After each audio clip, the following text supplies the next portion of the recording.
Nakakatuwa pagmasdan ang ating princess ng Kalingap walang iba, kundi ang nag-iisang Princess Rena ng Kalingap. Sulit na sulit ang bakasyon ng ating Princess Rena, sa pagbisita nila sa probensya ng Gimba Nueva Ecija. Sa pagpunta nga nila doon ay maraming netizens ang nagmamahal kay Rena. At dito na rin namamasko si Rena, sa mga tao doon sa pangunguna ni Juan TV Vlog at iba pa.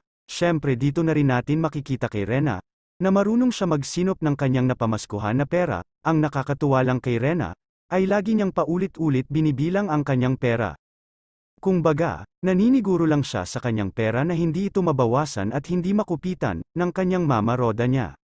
Hindi natin mapagkaila kay Rena, na hindi niya alam, kung ilan ang kanyang hawak na pera, kumbaga pa isa-isa lang niya ito kunwaring binibilang, at hindi pa niya kilala ang mga papel na pera.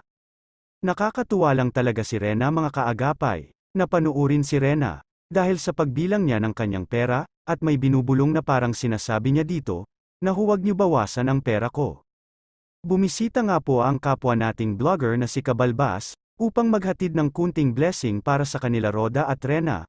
So malaking kasiyahan din ito para kay Kabalbas, makita niya ng personal ang kanyang hinahangaan na beneficiary ni Kalingap Rab.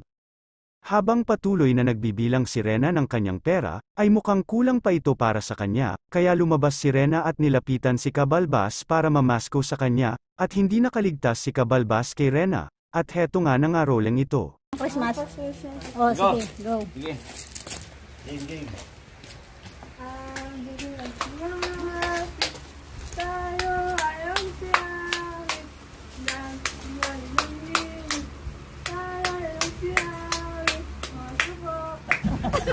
Ang bilis naman!